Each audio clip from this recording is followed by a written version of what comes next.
Happening now, a child murder remains unsolved but not forgotten. Details coming up. A woman saved after plunging into the Cattaraugus Creek. And I'm Dakota Hunter in the First Defense Weather Center. Well, it's April, but yeah, Mother Nature still thinks it's March or even February. It's cold and snowy for today. We'll talk about that. Plus, spring might make an appearance for the weekend. We'll talk about it coming up. And a high school sophomore can teach us all a lesson on optimism. Join us in our new and noteworthy segment with your comments coming up. That's News Now for Tuesday, April 17th, 2018. Live and on demand from the Chautauqua Audio Works studios in downtown Jamestown.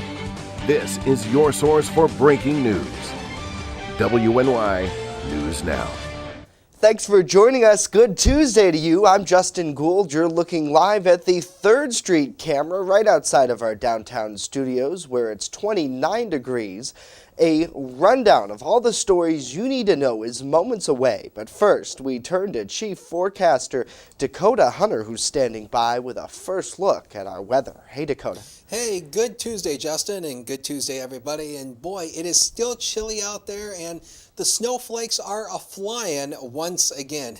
It's April. Where's that warmth? Yeah, don't count on it for a little while. Let's take a look at the radar. We'll take a look at the Viper radar to start off with. And you'll be able to see here, there's that mass of snow that has been coming across the area pretty much today. And now the good news here is that the snow is not excessively heavy. That's the good news here. But it has obviously accumulated. You know, when I was walking out my door this morning, I had to brush off my car because there was snow on top of it. But boy, this is more like a March thing or even February. We should not be, well, I should not say we should not be in April because like I said before, April is almost like a wild card month. Anything goes in the month of April, just like with March. Scattered snow showers throughout the day today. We'll probably pick up another 1 to 2 inches of average accumulation on average, and it will be cold. 30 to 35 is the high temp range. We should be at 55 this time of the year, just to give you a sort of an idea where we should be. And the wind is up west, 18 to 24 miles per hour with gusts probably around 30 miles an hour as well, blowing a lot of that snow around. We'll break down all of this along with that forecast in just a little bit later on in the show. All right, Dakota, thank you. Exactly 4 years ago today, 16-month-old Nayla Hodnett died at Buffalo's Women's and Children's Hospital, just hours after she was transferred from WCA because of injuries she sustained during a beating. Jamestown police ruled her death a homicide by blunt force trauma just days later and began to build their case around the mother, Angel Hodnett, and her then-boyfriend, Tyler Perez, as persons of interest in the death. Sources with direct knowledge of Hodnett's case tell us that Jamestown police ran into several obstacles trying to convince then District Attorney David Foley that there was enough evidence to convince a jury beyond a reasonable doubt that Tyler Perez murdered Hodnett. Nayla's aunt, Camille, who now has custody of Nayla's brother, Enza, who was only 3 years old at the time of his sister's murder, said that she is holding Chautauqua County officials accountable for her niece's death. That effort has derived from community support and from a community that seems to be numb to child abuse cases. For more on Nayla's story, our Ryan Hedrick has been covering this since day one. He'll be on in the program later to talk further about this, and you can read his full article right now at WNYNewsNow.com. Just a sickening case.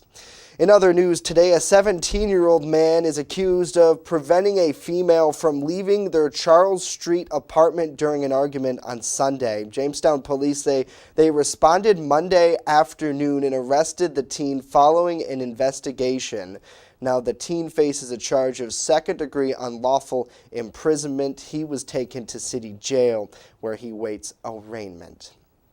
And Gowanda volunteer firefighters came to the rescue of a young woman who ended up trapped in frigid waters on Monday afternoon. Fire officials report a 19-year-old woman was parking her car behind the Shop and Save on Buffalo Street in Gowanda when she didn't put her car in park, pressed the gas, and drove it over an embankment into the creek. Now, it took the Gowanda Swift Water Rescue Team less than an hour to save the woman from the water and bring her to safety. Authorities say that the young woman was taken to Erie County Medical Center with hypothermia-related symptoms. Law enforcement officials could not comment on the extent of the woman's injuries, though. And a basketball player who starred at Jamestown Community College and has since played in 2 international leagues says he launched his new clothing line recently. 24-year-old Tyreek Jewell, originally from the Bronx, knew that as long as he remained focused, he'd be able to leverage his incredible basketball talent with another one of his passions, fashion design. Last year, Jewell started a clothing line called Crown Jewel. The basketball star said the clothing line is a constant work in progress as he navigates the rocky road of business ownership in connection with his basketball career. Fighting through the challenges and tribulations of whatever the case may be, and I'm pretty sure everybody experienced this with whatever career that you into. But to me, it means a lot, and for the brand, it's more of a for people to realize that you can do whatever you put your mind to. Now, Jewell's not alone in this endeavor. There are a lot of professional athletes who are helping promote his brand. Pretty cool. And a Jamestown High School sophomore's speech on optimism won her a grand prize in a regional competition last weekend. Carly Kennedy won $2,500 in the girls division of the New York New England Optimist contest in Utica after presenting a 4.5-minute speech before a panel of judges. The school posted a clip of her speech on their Facebook page. Take a listen. Optimism is having hope for the future. Optimism is finding the positive silver lining in the cloud of negativity. And optimism is the reason each and every person in this room is here today. Because I can guarantee you, someone in our lives, whether we realize it or not, has pushed us forward, has lifted us from a hole that we thought we could not escape, had truly believed that we could be better and make the world better. Why? Because those who inspire us are optimists. So where do my roots of optimism come from? They come from my past. They come from my family. They come from the servicemen and women. They come from anyone who has kept solving the unsolvable, kept climbing the unclimbable, kept attaining the unattainable, kept doing the undoable. They have instilled hope in me, and I cannot wait to pass forward the optimism that others have passed forward to me. Good for her. Coming up on the other side, we're hearing from you. Let us know what you think about these stories and more in our new and noteworthy segment when we return. Stay with us. Where coverage comes first. You're watching WNY News Now. The Main Landing Restaurant. Excellent service, awesome food, and a beautiful view. Everything's made fresh here. We love to be outside, and it's nice inside if it's raining, so we have a choice. Locals and non-locals agree that the Main Landing is quickly becoming a destination. It's just so casual, and just the food is amazing. I love the hamburgers. But I really like the tuna I had. The Main Landing Restaurant. Excellent service, awesome food, and a beautiful view. I just love to be with the dogs, and I like to do them one at a time. They don't wait for 5 hours in my shop. We have full groom, which includes everything from A to Z, nails, of course brushing, any trimming that needs to be done. I do offer teeth brushing, which is a little extra. So if he takes me 2 hours, it's $40. If he takes me 3 hours, I still keep it down. As long as the dog comes back happy and not at the door, I'm happy. And welcome back to News Now on this Tuesday afternoon. Our new and noteworthy segment has been quite a success, getting interaction from a lot of people in the community. And today is an anniversary that is quite, there you go, quite a sickening time. It's heartbreaking, really. It's hard to talk about, isn't it? It's certainly hard to talk about. Especially when you know Camille Hodnett. We've done a ton of reporting on that, and also if we lay out the timeline of this gruesome tale, this was one of your in my opinion, one of your big breaks for the Jamestown area at KISS FM. Really, Right. when you were, in the heyday of all the reporting on the radio and then on the Facebook page, this this murder, I think, brought a lot of attention to your platform. And then you took a step forward by continuing to keep pressure on officials and talking with Camille Hodnett, Nayla's aunt, who has been doing God's work, trying to keep the spark alive. Just recently, you sat down with Camille, right? And Yeah, talked about she's her. an amazing woman. I've talked to her. I talk to her randomly, kind of frequently, and one thing people don't understand is Angel Hodnett recently had another kid. Right. And now Camille has possession of that too, or that kid. Ezra's doing great. Ezra is 7 years old. He was 3 when his sister was killed, and the paperwork that I saw in Camille's house that night was enough to send shivers up your spine. The way she was killed, what they found in her. I don't want to get into it because there may be kids watching. Right. I mean, it was so gruesome, so horrible. And what I reported this morning on WNY News Now was that the political spectrum of this kind of interfered with justice. Right. And I'm just going to be honest with the viewers out there. I don't know if we're ever going to get justice for Nayla. I mean, I have a Justice for Nayla shirt, and it's hard to wear because I know that it probably won't come to fruition. Patrick Swanson is so immersed in his own trials and tribulations. There's no way. Could you imagine Patrick Swanson going back? Right. And trying to prosecute that case when he can't even prosecute the cases Right. before It doesn't him. make sense necessarily, in my opinion, for someone to take such a cold case at this point. He's not even capable of doing the current prosecuting cases that are given to him. He's not capable of. Right. And listen, I don't have a vendetta against Patrick Swanson. I'm just reporting what I see. I mean, again, it goes back to the reporting on Sean Carpenter. And really, the Nayla Hodnett case had nothing to do with Patrick Swanson. No, at all. it didn't. At It all. didn't. But he's familiar with it. Right. He knows the case. He was in the office. He was in David Foley's office when it came before Foley. Right. Right. And you talk about, police work and, we all could play, we all could be backseat drivers. Yeah, to this case, armchair quarterbacks.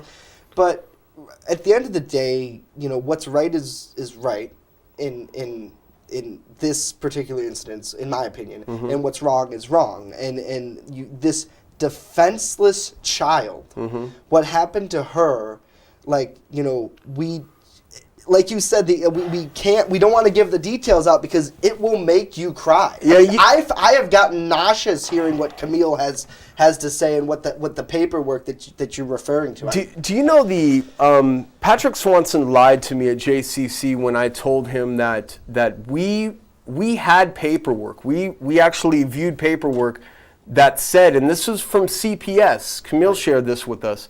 That said that Tyler Perez and Angel Hodnett were the only ones with Nayla 24 hours before she died. That in and of itself is enough, in my opinion, and again, I didn't go to law school, but in my opinion, that's enough for probable cause to get a warrant to lock somebody up for murder. Right. And, what else did they need? Jamestown police they did their job. Right.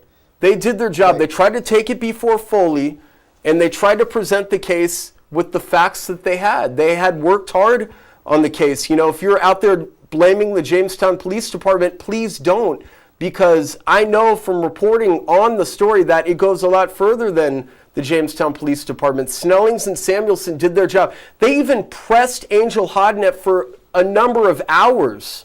Tyler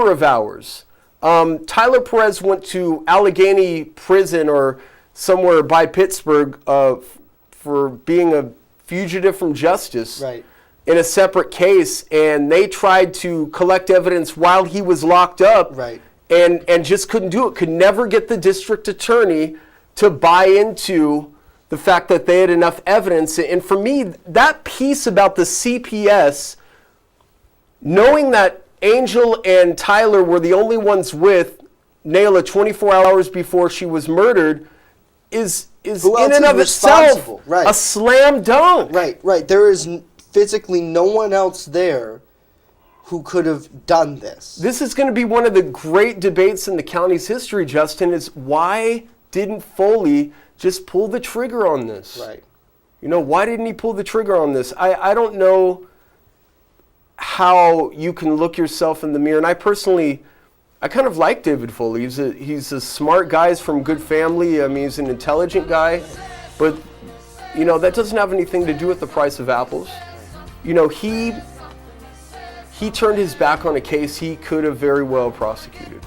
And I know that Camille knows that she's not the one to give up. I think that she will Strong woman. Yeah. Hell of a woman, man. And a courageous we woman. won't give up. No, on sharing we're always her going to talk about it. Coming up next, Chief Forecaster Dakota Hunter when we return. With coverage that matters, this is WNY News Now. EagleZip.com is your local one-stop shop for all of your home and business computer needs. Located on Fluvan Avenue Extension, just outside of Jamestown, EagleZip.com sells and services all brands of desktops and laptops, as well as servers and network equipment for your business. All new computers, your data from your old computer, plus a 2-year warranty. Call EagleZip.com today. Stop by EagleZip.com today and let us make computers easy for you. Do news like no one else. Investigations that get results. There was a bunch of kids over here playing football. She picked it up and took a butcher knife, stabbed it. Cops wouldn't do nothing. WNY News Now investigates, standing up for you while holding the powerful accountable. If you have a problem, we're here to help. WNY News Now.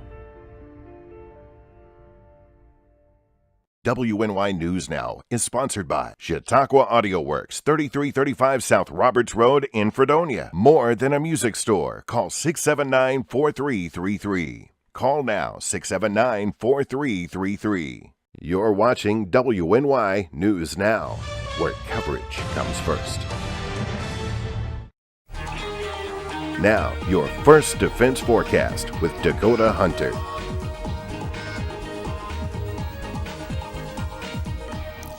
Hey, and welcome back to News Now. Let's kick off the weather segment with the Sky Vision camera. That is the Presque Isle Beach Sky Vision camera, and that is looking nasty. Oh my goodness. And you can see the snow that is falling there. It's 31 with a dew point at 31, which means we have some low fog there. Reason for the low visibility. And the peak wind gust is almost 30 miles an hour. My goodness. On to the main graphics, and we'll take a look at Doppler vision. And you can see there's that snow that has been working across the area this morning and pretty much early throughout the afternoon today. A lot of this is actually starting to move out to the northeast. But as we zoom the radar out and put the composite imagery on, there's more of it looking back to the west. So this is going to continue throughout the day today, and I know what y'all are thinking. Y'all are probably just wanting to reach through your screens and be like this, Hunter! I know. I want to do the same thing. Let's take you through today here on Future Scan. You can see the snow being picked up here on the model. There's going to be a few breaks in it, and then it's probably going to turn into more scattered snow showers throughout the afternoon and then probably into the evening hours as well. Now, as we go throughout the evening hours, there's probably going to be a chance for a few more snowflakes probably throughout the early afternoon. I'd say probably throughout the early evening and then going into tonight. And then there's actually this. This actually looks like it's a band of lake effect. Now to the question, we could get a small lake effect band going off Lake Erie, but I don't expect anything big out of that. And then again, just a few more scattered snow showers for tonight and then going into early tomorrow. That looks like that'll continue throughout the morning hours tomorrow. So how much more snow are we going to pick up? Well, the Vipercast model spitting out totals about 1 to 1.5 inches, maybe 2 inches, maybe on the highest hilltops. But again, it's very insignificant snow, but it is April and we're getting snow. What in the world? But you know what? I said yesterday, I think this might be one of these years where we just don't have a spring, where it's just going to go from winter straight into summer. I think that's probably how it's going to end up this year. So town by town for tomorrow, and the temperatures tomorrow, at least they perk up a little bit into the 40s. Now the immediate Lake Erie shoreline is going to be held down into the lower 40s, but once you go inland, temperatures perk up into the mid to upper 40s here. A few snow showers, and it becomes partly sunny for the afternoon with a west wind. That's good. And then further inland here, as you go into Cat County here, the temperatures in the lower 40s, mainly due to the higher elevations here as well. And it will still be cold with gradual clearing with a west wind of around 6 to 17 miles per hour. Take a detailed look at the forecast. The next 7 days are coming up, brought to you by Quick Solutions, and 33 for Thursday. And at least we see some partial sunshine, but there's also going to be a chance for a few rain and snow showers at that point as well. And then Friday, a few rain and snow showers, and take a look at that, sunshine for Saturday, Sunday, and Monday. And yes, the 50s come back for Sunday and Monday as well. Nice taste of spring. We will take a quick break, and we will be right back. First Defense Weather is sponsored by Quick Solutions of Jamestown. Count on Quick Solutions for printing, copying, mass mailings, and so much more. Part of your team. Learn more at QuickSolutionsUSA.com. That's QuickSolutionsUSA.com. You're watching WNY News Now, where coverage comes first. It's tax time, so get to Express Bike and Auto in Jamestown for all of your vehicle needs. Service, inspection, vehicle sales, they do it all. For all of your automotive, motorcycle, and ATV service needs, Express Bike and Auto even offers financing. Your true one-stop vehicle shop is Express Bike and Auto in Jamestown. They're located at 1761 Foot Avenue Extension next to Quick Fill. Express Bike and Auto in Jamestown. Stop looking, start saving today. Where coverage comes first. You're watching WNY News Now. You're watching WNY News Now, your source for breaking news. And welcome back to New and Noteworthy on WNY News Now. Taking a look at your comments, Susan is saying heartbreaking. We're talking about the 4-year anniversary death of 16-month-old Nayla Hodnett. Zena is saying she's an awesome lady, referring to Camille, Nayla's aunt, who has taken over the fight, really, to keep her niece's story alive. Gary, I agree with you. Rest in peace. It is such a sad tale, really, and, really, you think about the shirts that are out there now, and the overall community of people who are really trying to, push to get this to trial, to just keep it alive in the media. I guess, really, Ryan, my question is, do you know what can be done at this point? I don't know if anything can be done because certainly there's not a statute of limitations on a murder like that. Right. But, you're moving away from, first of all, the DA that was in office is a judge now. Right. So there might be That's some difficult. conflict of interest. I mean, the Jamestown Police Department is increasingly busier and busier and busier. I mean, as the days go on, they're dealing with, not only Nayla.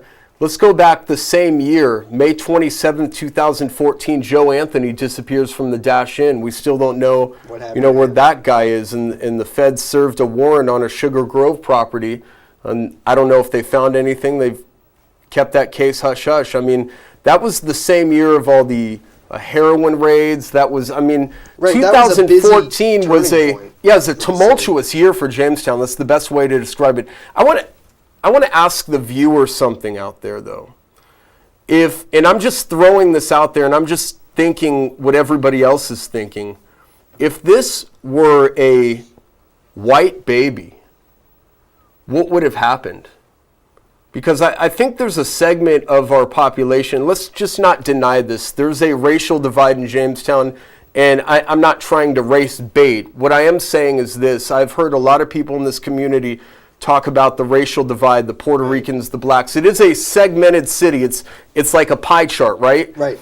And the perception is that East 2nd is for the Spanish people, the north side by the Chautauqua and east of the river is for the blacks, and downtown is for the whites. If this were a white baby, would there be a more urgent, pressing need for justice? I'm just throwing it out. I don't know the answer.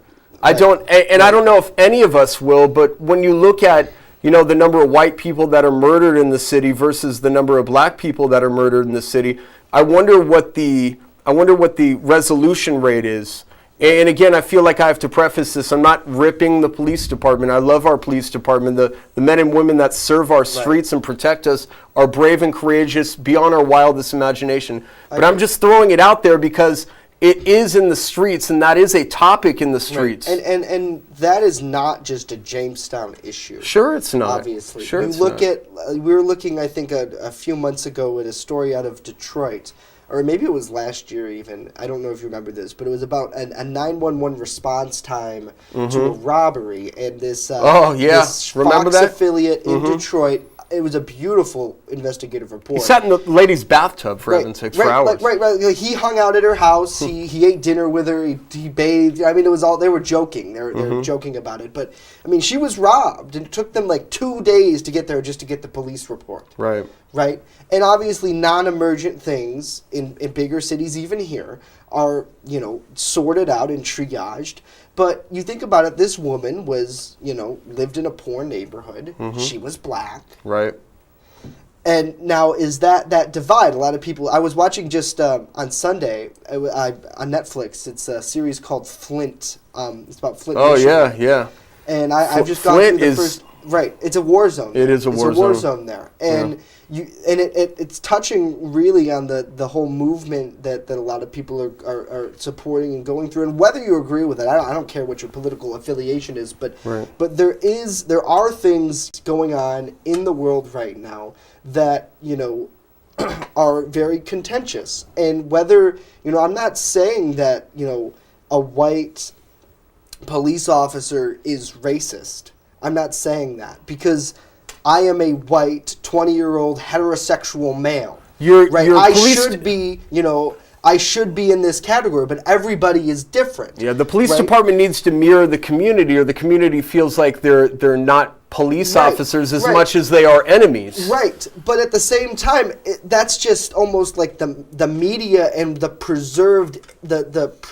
perceived image that people are getting, right? Because I don't feel that, but at the same time, remember what I look like. Right. And my mother always taught me that no matter what anyone looked like, it's about what they say, what they think, how they feel, and how they treat you, because people treat people the way that they want to be treated. My great aunt reached out to me on Sunday. I haven't heard from her in a couple of years. She may be watching. And my cousin Brad is an LA County sheriff and dealt with gang members in Compton for 4 years. And I said, wow, I mean, he must have seen a lot of stuff. She's like, right, I don't even know where to start in terms of what he saw. He's actually out of that district now into a safer district. But, it's a war zone. And there is a segment of population, especially young, undereducated, fatherless kids that hate law enforcement, that have a very, very hardline stance against law enforcement. Right. All right, let's take a turn to Chief Forecaster Dakota Hunter, who is here now with a final look at our weather, and you have an interesting PSA you want to talk about. Yes, I do, and I don't know, this close-up shot's very creepy for me. Let's go. It looks good. I like it. Let's take a look at Lynx One, and I wanted to mention that the Storm Spider training comes up next Monday, the 23rd, at 7:30. This is being conducted by the National Weather Service office in Buffalo, which is, of course, the office that serves all of Western New York, and it is being held at the hospital downtown, and all Spider training sessions are free. There's no need to sign up, just attend. And Storm Spotters help us because they help us figure out the ground truth. Remember, radar looks above the ground. All of you guys are on the ground. So you guys help us do our jobs better, and we definitely need more storm spotters. There's that quick solution 7-day, and you can see cold for today, 34 degrees with, about 1 to 2 inches of fresh snowfall. And hey, the sunshine comes back for Saturday, Sunday, and Monday, and we go back into the 50s for early next week as well. Can we take one final look at comments here? I just got want a lot to share of comments what Gary's here. saying. People are course, chiming in, Gary says, police do work very hard, but our patrolmen are just that. They're not detectives or the district attorney's office. Police make arrests and reports. It's up to the DAs to prosecute. Absolutely right. Ashley chiming in, race doesn't matter. It's what people do. I agree with you, Ashley. I think people take the race to the extreme. She seems to be right about that. Of course, the conversation will continue online at WNYNewsNow.com. Ryan, you did an excellent job reporting on the Nail Hot Nation. Thank you. Final thought here. The police departments have to know the communities. If they don't, what you get is what happened in Baltimore and what happened in Ferguson, Missouri. Right, absolutely. Everyone, thanks for chiming in. We are back tomorrow. Dakota, make the snow stop. Right, please. Please have a great day.